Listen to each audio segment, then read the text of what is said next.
Good morning. Come on in. Have a seat. Hello, hello, hello. It's been a long time since we've had a chance to sit and chat. I've been busy trying to cover everything that stands still in yarn. I have some coffee for our visit. Nice and warm. The weather changed pretty fast. It's thick as pea soup out there with fog. Always exciting. Let's see. What have I been working on? Well, we do have a new kitten in our life that hasn't spent a Christmas with us, Tuna. I think you've all had a chance to meet Tuna by now. And Tuna doesn't have a Christmas stocking. We like to make little stockings and put a couple little treats in there for our pets. I decided it was appropriate to make Tuna a fish stocking.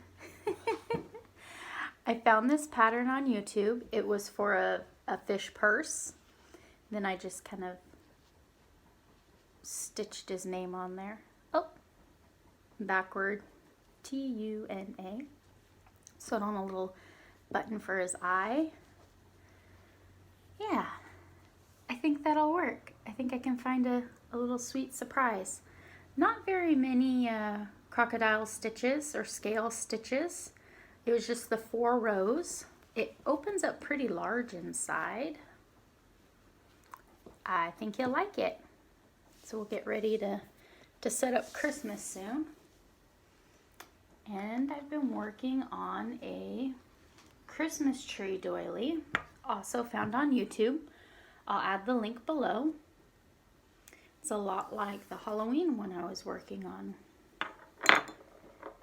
Ooh, there's my hook. We have the trees going all the way around. I've worked the 3 bunches working down. This next row, row 17, is starting to incorporate a bit of a stem down at the bottom. How is the best way to show you? How's that? I'm working with a Hobby Lobby thread that I picked up from a thrift store. I tend to tuck my labels in. I didn't go for the typical evergreen or dark green. I went for something a little brighter. Ugh. Oh. They still call it green. It's our Artista. Oh, that's backward too. Well, we're all crafters here. We've seen it. Got it on my little spool. Helps pull it all out as I work. Keeps it nice and neat. Here is the hook. The steel hook I found on Etsy with a bulbed end on it. It is a boy 1.65 millimeter. Just a tiny little fella. But with this bulbed end, it makes such a huge difference. My hands don't get tired. I get sidetracked and I come across chores that I should be doing and all other kind of nuisances. But no, my hand likes this. These are good. This is the only size I have with the bulbed handle. I bought it when I worked on the flake crochet for the seal of the United States of America. And I'm glad I did because that is the most common size that I like working with the smaller thread. Very comfortable. And what else have I been up to? What have you been up to? What are you working on? Have we gotten all of our Christmas presents to the end? Maybe we're sewing in some ends. Only have a few weeks left. We picked up some books at a thrift store I'd like to share with you. The girls and I drove to Sacramento, California to a very large Goodwill distribution center. And they had a whole room filled full of bookcases. And I was very pleased to find more crochet books than I will ever be able to use. So if you're ever visiting Sacramento, California, stop at the Goodwill Distribution Center. Some really good finds, and I'd love to share some with you. The girls and I have flipped through them a little bit, and I marked some pages that I'm particularly interested in, and I think you'll get a giggle out of. The first book that I found was Crafting with Cat Hair. Yeah. That's very, very resourceful. Crafting with Cat Hair is filled full of projects, mostly showing you how to felt the cat hair, how to wash it, process it, comb it out. One of the projects I'd like to share with you is with felted cat hair. So it is creating a portrait of your cat out of your cat hair. And so they're encouraging you to save different colors that your cat has.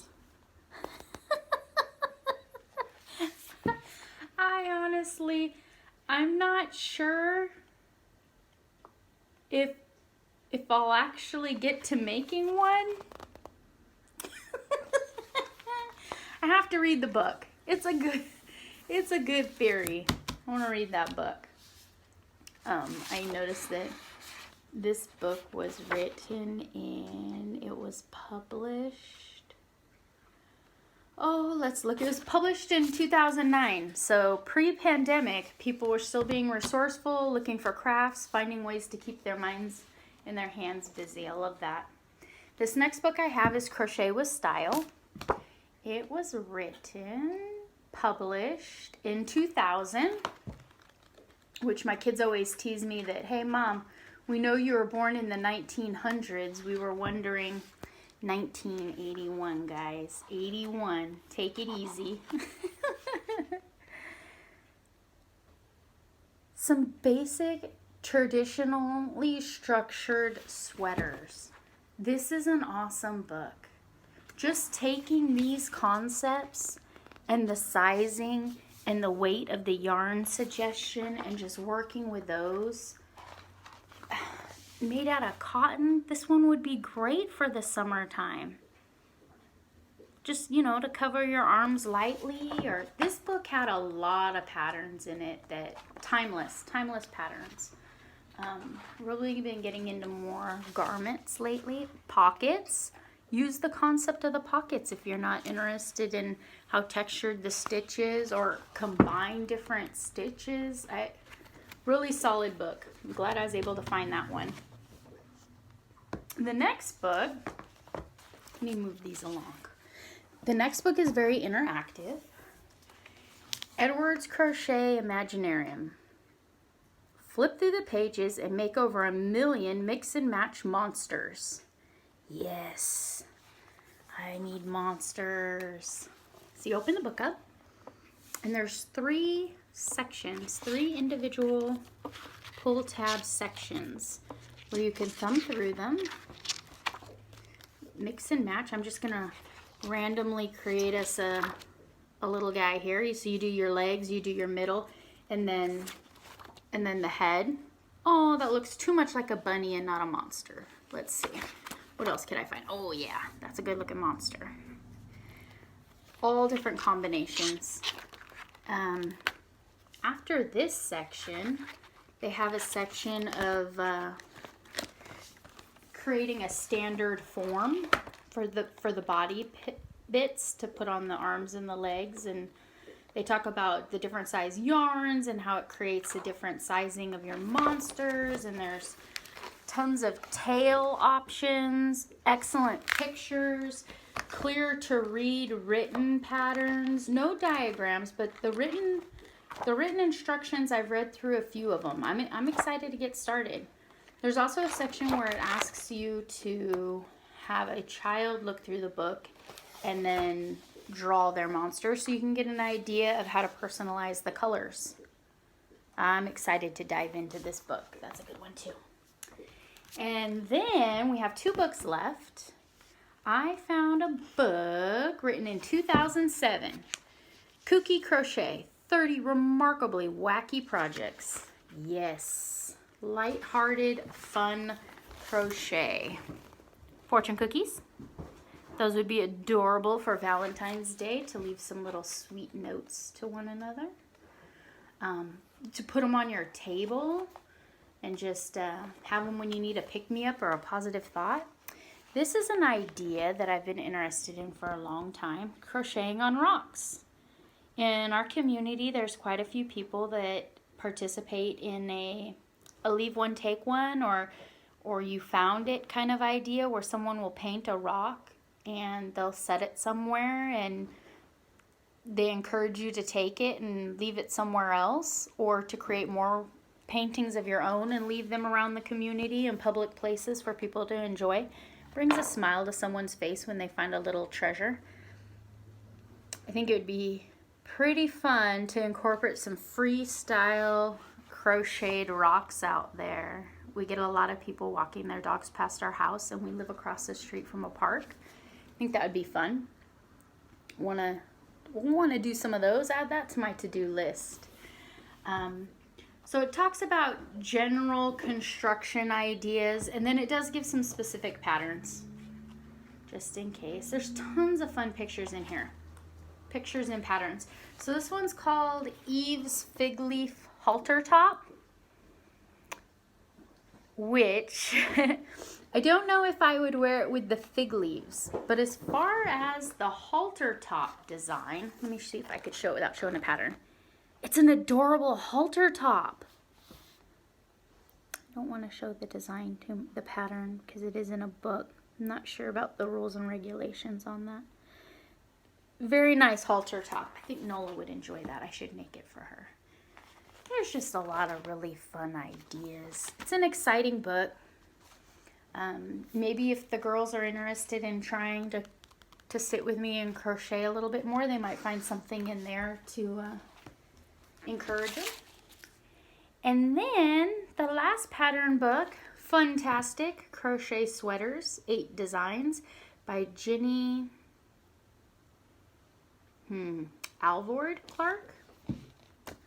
These are what Nola called slightly dated, but the book was published in 2000, so we're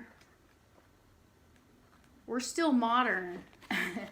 I marked 2 sweaters that I was really excited about. I marked this one. It's called Chenille Chains, and it looks like some light open work. Maybe some weaving or some sort of crossing back and forth, and some chains around the neckline to add a little bit of elegance without adding too much weight or work. I think that's beautiful. And then I like the one next to it. What was that one called? Diamonds?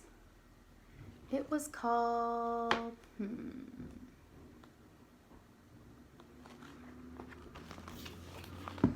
Well...